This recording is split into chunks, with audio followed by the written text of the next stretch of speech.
माई मेरे श्याम लगो सन। कलयुग ने सोचा कि दया जब तक रहेगी तब तक धर्म रहेगा, और धर्म रहेगा तो हमारा प्रभाव कैसे जमेगा। इसलिए लोगों में निर्दयता आनी चाहिए। निर्दयता कैसे आएगी? देखो, एक बात सुनो बहुत ध्यान से। निर्दयता की पराकाष्ठा है मांस भक्षण। फिर से कान खोल के सुन लो। निर्दयता की पराकाष्ठा है मांस भक्षण, क्योंकि किसी भी प्राणी की हत्या के बिना, हिंसा के बिना मांस प्राप्त हो नहीं सकता है।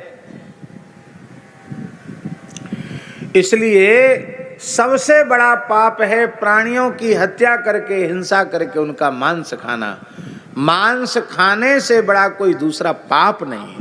भारी पाप है मांस खाना।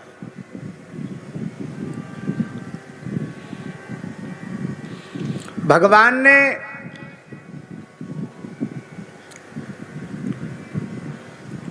मांसाहारी प्राणियों की सृष्टि अलग प्रकार की है, और शाकाहारी प्राणियों की सृष्टि अलग प्रकार की है। अब आप विचार करें कि मानव शरीर की संरचना शाकाहारी प्राणियों के शरीर की संरचना के जैसी है अथवा मांसाहारी प्राणियों के शरीर की संरचना के जैसी है। तो पहले लोग स्वीकार नहीं करते थे, अब विज्ञान वाले लोग स्वीकार करने लगे हैं कि मानव शरीर की संरचना मांसाहार के सर्वथा विरुद्ध है। हमारे ऋषि मुनि तो लाखों वर्षों से कहते चले आए इस बात को, लेकिन अब उन मांसाहारी मांसभक्षी देशों में भी लोग यह स्वीकार करने लगे हैं कि मनुष्य बहुत लंबे समय तक स्वस्थ, प्रसन्न और दीर्घायुष्य प्राप्त करके जीवित रहना चाहता है, तो उसे मांसाहार का सर्वथा त्याग कर देना चाहिए। महाभारत का एक श्लोक है, लिखने योग्य श्लोक है। भीष्म पितामह धर्मराज युधिष्ठिर से कह रहे हैं, जो व्यक्ति मांस शब्द का अर्थ समझ लेता है वो जीवन में कभी मांस नहीं खाता है। मांस शब्द का अर्थ क्या है? संस्कृत शब्द है मांस। इसका विच्छेद करोगे तो क्या होगा? माम स। क्या होगा? माम सह। और दोनों को मिलाओगे तो क्या बनेंगे? मांसः। माम माने मुझे और सह माने वह। महाभारत का श्लोक है। मांस शब्द की व्युत्पत्ति, मांस भक्षयते यस्मात् भक्षयिष्ये तमप्यहम् एतन मांसस्य मांसत्व मनुबुध्यस्व भारत।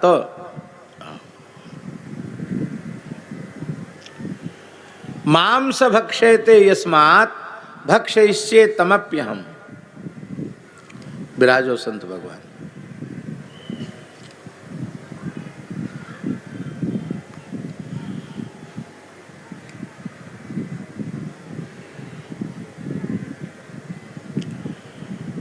मांस भक्षयते यस्मात् भक्षयिष्ये तमप्यहम्।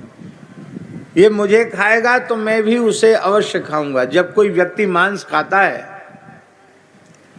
तो जिस प्राणी का मांस वह खाता है, बहुत ध्यान से सुनना रहना, जिस प्राणी का वह मांस खाता है उस प्राणी का आत्मा, जीवात्मा, वह अत्यंत पीड़ित होकर के श्राप देता है और कहता है, तू मुझे खा रहा है ना, मैं भी तुझे छोड़ूंगा नहीं, मैं भी तुझे खाऊंगा। एक बार जिस प्राणी का मांस खाया है उस प्राणी के शरीर में जितने रोयां हैं उतनी बार उसी योनि में जन्म लेना पड़ता है और बार बार उसी प्रकार से उसको मारा जाता है, खाया जाता है। मांसाहारी की कभी सदगति नहीं होती है, क्योंकि उसके जीवात्मा ने संकल्प किया है, तुमने मुझे खाया तो मैं तुम्हें खाऊंगा। तो फिर पैदा होना पड़ेगा कि नहीं, और उसी योनि में जाना पड़ेगा। अब देखो, मांसाहारी सिंह आदि हैं, कुत्ता को देख लो, शेर को देख लो, इनके दांत कैसे होते हैं? टेढ़े बेड़े नुकीले होते हैं कि नहीं? मांस काटकर खाने के योग्य होते हैं।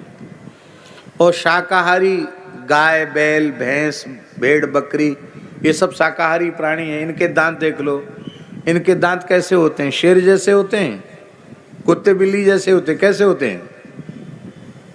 चौकोर दांत होते हैं, क्योंकि ये शाकाहारी प्राणी हैं। अब आप अपने दांत देख लो शीशे में, कि कुत्ते जैसे दांत हैं कि शेर जैसे दांत हैं? कैसे दांत हैं? मांसाहारी प्राणियों जैसे दांत हैं या आपके शाकाहारी प्राणी जैसे दांत हैं? अंतर हुआ कि नहीं हुआ?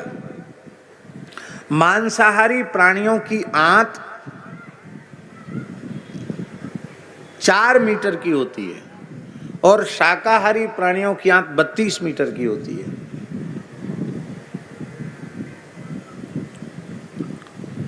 मांसाहारी प्राणी की 4 मीटर की आंत होती है, उसमें मांस पच के जल्दी बाहर निकल जाता है।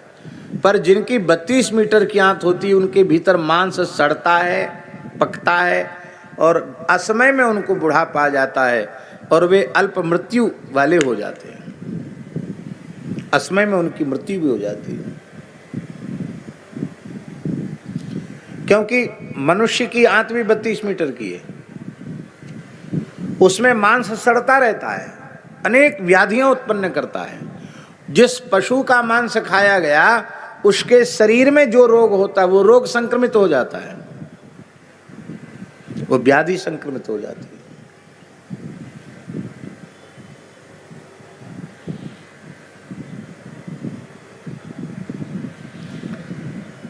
गाय की आंत, बैल की आंत, भैंस की आंत, जितने शाकाहारी प्राणी हैं उनकी आंत मनुष्य के आंत की जैसी, उनकी आंत के जैसी मनुष्य की आंत है।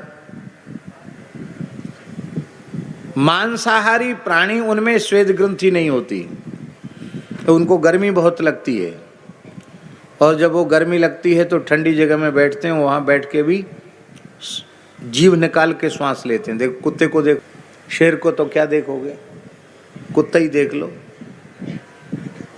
जीव निकाल के श्वास लेता है कुत्ता। गाय को, बैल को, भैंस को, भेड़ बकरी को, जो भी शाकाहारी प्राणी हैं, उनको जीव निकाल के श्वास लेते देखा?